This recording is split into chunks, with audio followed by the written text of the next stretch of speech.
नमस्कार बच्चों, मैं सुमित्रा गौतम। आज हम कक्षा नवम में काव्य खंड पाठ 1 कबीर के अनुवाद का शेष भाग पढ़ेंगे। शेष भाग में शब्द का पार्ट 2 पढ़ेंगे, पार्ट 2 पढ़ेंगे। इसमें है बच्चों, संतो भाई आई ज्ञान की आंधी रे, भ्रम की टाटी सबे उड़ानी, माया रहे न बांधी। कबीरदास जी क्या कह रहे हैं? संतो भाई आई ज्ञान की आंधी रे, कि कबीरदास जी कह रहे ज्ञान बिल्कुल आंधी की तरह है। जिस प्रकार तेज आंधी के चलने से क्या होता है, ज्ञान तेज आंधी चलती है ना, तो उसके चलने से कच्चे घर के जो छप्पर होते हैं उनमें अत्यधिक नुकसान पहुंच जाता है। क्या नुकसान पहुंचता है? कच्चे घर होते हैं उनके छप्पर उड़ जाया करते हैं। भ्रम की टाटी सबे उड़ानी, माया रहे न बांधी।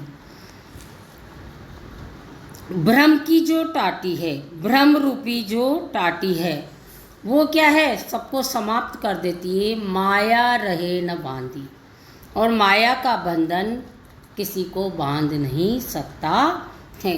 तो कवि कहते हैं कि ज्ञान बिल्कुल आंधी की तरह है। जिस प्रकार से तेज आंधी के चलने से कच्चे छप्पर के जो घर है उनको अत्यधिक नुकसान पहुंचता है, उसी तरह से जिस प्रकार से जब बांस जो होता है ना बच्चों, बांस और मोटी लकड़ी का जो छप्पर टिका होता है ना, वो भी टूट जाता है, तब उस छप्पर की दुर्बलता का भेद खुल जाता है। हित चित की दुए थूनी गिरानी, मोह बलिंडा टूटा, तृष्णा छानी परी घर ऊपरी, कुबदी का भांडा फूटा।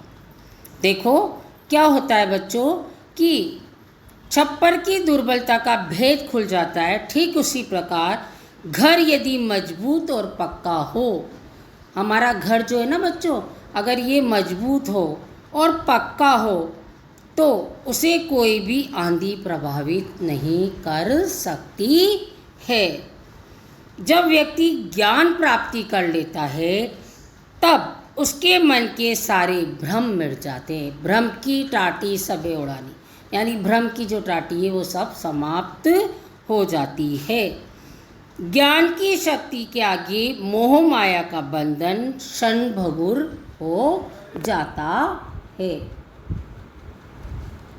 जोन जुगति करे संतो बांधी, निर्चो चुवे न प्राणी, कूड़ कपट काया निक्सा, हरि की गति जब जानी। जोग जुगति करी संतो बांधी, निर्चु चुवे न प्राणी, कूड़ कपट काया का निक्सा, हरि की गति जब जानी।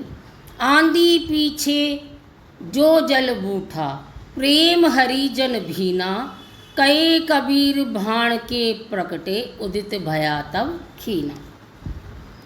ज्ञान की शक्ति के आगे मोह माया का जो बंधन है वह क्षण भंगुर में समाप्त हो जाता है। जैसे जब ज्ञान की जैसे बच्चों आंधी आती है ना, तो आंधी के बाद वर्षा के सारे सामान धुल जाते हैं। वर्षा आती है, आंधी आएगी, फिर बरसात आएगी, तो उससे क्या होते हैं? सारे सामान धुल जाते हैं। वैसे ही ज्ञान प्राप्ति के बाद मन कैसा हो जाता है? निर्मल हो जाता है, और मनुष्य ईश्वर भक्ति में लीन हो जाता है। उसके अंदर जितनी भी कपट है, काया है, कपट है, कूड़ है, बुराइयां हैं, वो सब इस शरीर से निकल जाती है। हरि की गति जब जानी, जब ईश्वर की गति को, ईश्वर के कार्य को पहचान लेता है। आंधी पीछे जो जल बुठा, प्रेम हरि जन भीना। जिस प्रकार आंधी के बरसात होती है, बरसात से सारे सामान धुल जाते हैं, उसी प्रकार से प्रेम हरि जन भीना, और इसी प्रकार से हरि से, ईश्वर की भक्ति से ये मनुष्य का मन साफ हो जाता है। कबीर कहे कबीर भ्राण के प्रगटे, उदित भया तब खीना। कबीरदास जी कहते हैं कि मनुष्य ईश्वर भक्ति में लीन हो जाता है और ज्ञान प्राप्ति के बाद मनुष्य का मन निर्मल हो जाता है। तो अर्थात इसमें कहने का भाव यही है कि कबीरदास जी ये कह रहे हैं कि ज्ञान बिल्कुल किसकी तरह है बच्चों, आंधी की तरह है। जिस तरह से आंधी आती है तो कच्चे छप्पर के घरों को बहुत नुकसान पहुंचाती है। जिस बांस और मोटी लकड़ी पर छप्पर टिका होता है वो भी टूट जाता है, तो उस छप्पर की दुर्बलता का भेद खुल जाता है। ठीक उसी प्रकार यदि मजबूत और पक्का हो तो उसे कोई भी आंधी प्रभावित नहीं कर सकती। इसी तरह जब व्यक्ति के पास अगर ज्ञान होता है, ज्ञान प्राप्त कर लेता है, तो उसके मन के सारे भ्रम मिट जाते हैं और ज्ञान की शक्ति के आगे मोह माया का बंधन क्षण भंगुर में समाप्त हो जाता है।